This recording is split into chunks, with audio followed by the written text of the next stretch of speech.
Carrie Kramer. That's Carrie Kramer right there. Gorgeous, gorgeous woman. I want a diamond ring, I want some bracelets and everything. Daddy, you better get the best for me. Hey, Daddy, won't I look swell in sable?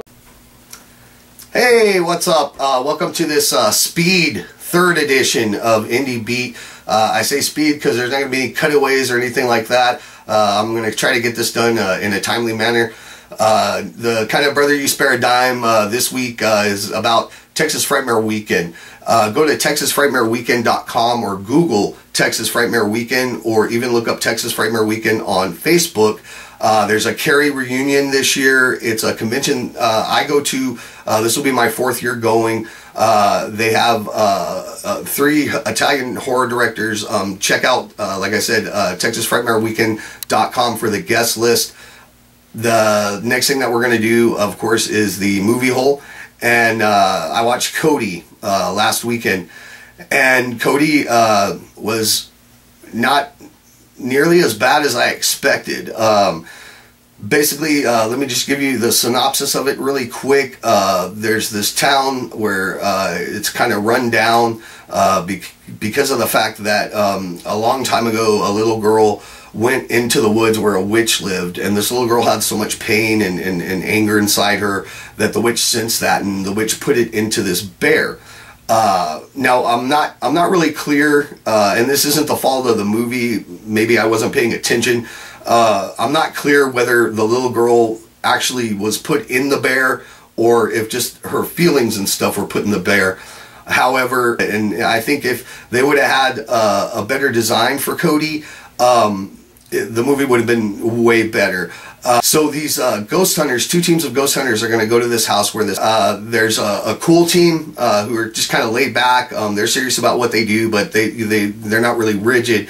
And then on the other team, they have this guy who's kind of like a drill sergeant, and he walks in there and he tells everybody, like, hey, like, it's my way or the highway. And the cool team's kind of like, what the fuck? Now, Jason Champion is the lead actor in this, and he's kind of trying to get out of the ghost hunting thing, and they talk him into doing this one last one because of the high factor of paranormal activity that will happen. Now, Jason Champion's acting in this movie is atrocious. He's not leading man material. I don't know what it was. He's just really not very good in this movie. If he read for them beforehand and he read like he acted in the movie, I'm not even sure why they would let him be in the movie. Bill Berry kind of does a Matthew McConaughey impression in this movie.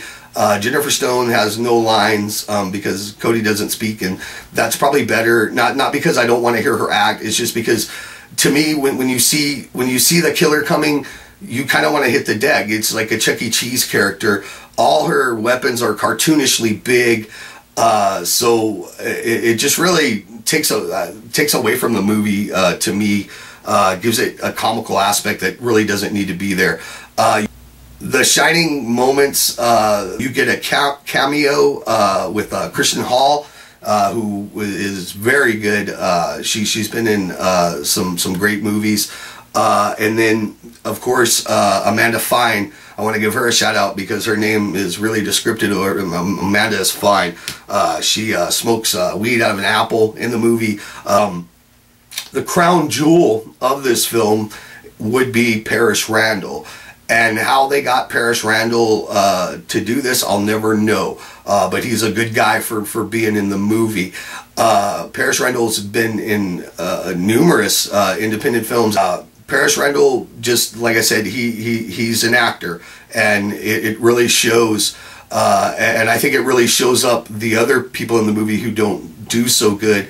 In fact, a glaring example of this is when he's on the phone speaking with the Abel Berry character.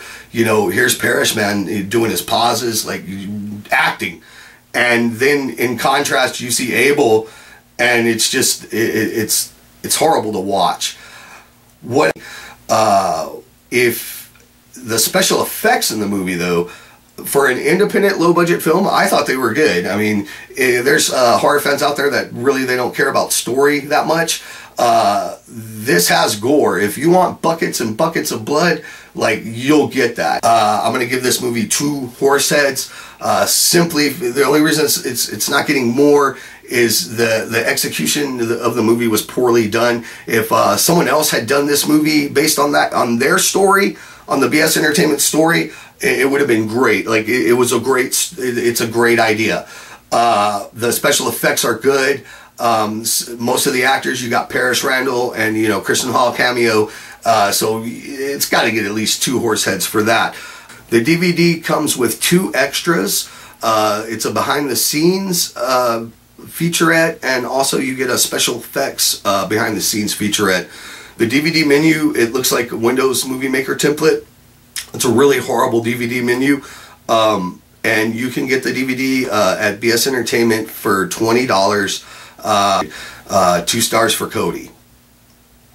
Alright, and now we're going to do the rant really quick. And the rant is just basically this. Please stop with the fucking zombies already. Like, it is so played out now. It's just getting old. Please, do something else. Let's move on. You know, werewolves never really got their time. You know, it's always about vampires and zombies and shit like that. I don't believe, you know, werewolves have gotten a fair shake. I'd like to see some more werewolf movies. And that's the rant. Okay, it's the end of the show. We're going to do something a little different. We're probably not going to do, we're going to do videos from time to time. You're probably not going to get this anymore, which a lot of you will probably, you'll fucking be thankful for that. We're going to do a podcast, and a guy who's been behind the scenes, which everybody knows, he kind of runs the Indie Beat page, Joe Francis, famous director, Joe Francis of Texas Frightmare Massacre.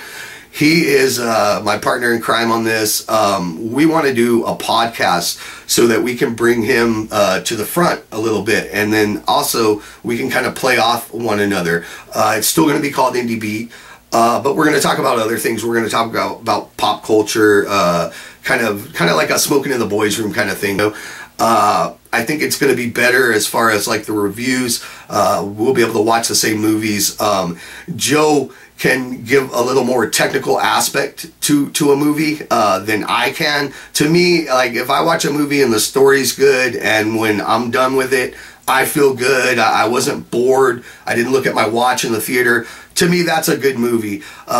Joe's a little different on his reviews. He looks at the technical side of it because, you know, he has directed some movies and that, and I think that'll add a better contrast. Plus, you know, he's funny as fuck, and we'll, like I said, we'll play off each other, and I think you'll enjoy that. All right, we're done. All I want to tell you is, you know, go check out Carrie Kramer. Carrie Kramer, that's Carrie Kramer right there. Gorgeous, gorgeous woman. You can check her out on Facebook. She's an actress, and she's basically doing a lot of things. She's actually in the Leatherface, the new Leatherface 3D movie, and she's, of course, in The Merchant. Just a beautiful, beautiful girl. Look her up. It's K-A-R-I. Look her up. And the last thing I'm going to leave you with is merchant.com. Go to themerchantmovie.com. Merchantmovie.com. Fuck you later.